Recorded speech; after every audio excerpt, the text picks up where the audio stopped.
தென்காசி மாவட்டம் சங்கரன்கோவில் மற்றும் டிஎன் புதுக்குடி, புளியங்குடி, சிந்தாமணி பகுதிகளில் உள்ள விசைத்தறி தொழிலாளர்கள் மற்றும் வீடு சார்ந்த விசைத்தறி தொழிலாளர்கள் கூலி உயர்வு ஒப்பந்தத்தை அமல்படுத்த கோரி நேற்று முதல் தொடர் வேலை நிறுத்தத்தில் ஈடுபட்டுள்ளனர். சங்கரன்கோவிலில் 1000க்கும் மேற்பட்ட விசைத்தறி கூடங்களும் 10,000க்கும் மேற்பட்ட விசைத்தறி தொழிலாளர்களும் விசைத்தறி தொழில் செய்து வருகின்றனர்.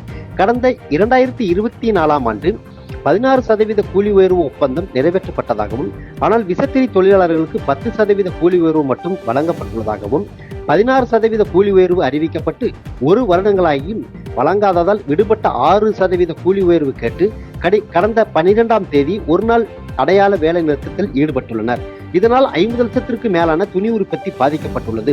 இந்த நிலையில் கூலி உயர்வு ஒப்பந்தத்தை அமுல்படுத்த கோரி நேற்று முதல் தொடர் வேலை நிறுத்தத்தில் ஈடுபட்டுள்ளனர்.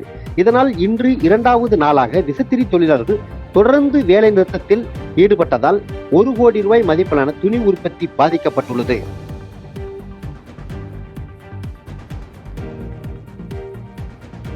செய்திகளை உடனுக்குடன் தெரிந்து கொள்ள கீழ்கண்ட கேபிள் மற்றும் டிடிஎச் நெட்வொர்க்குகளில் எம்நாடு செய்தி தொலைக்காட்சியை காணுங்கள். பாதகம் செய்பவரை கண்டால் நாம் பயம் கொள்ளலாகாது பாப்பா. மோதி மிதித்துவிடு பாப்பா, அவர் முகத்தில் உமிழ்ந்துவிடு பாப்பா. அண்மை செய்திகளை உடனுக்குடன் தெரிந்து கொள்ள இணைந்திருங்கள் எம்நாடு தொலைக்காட்சியுடன்.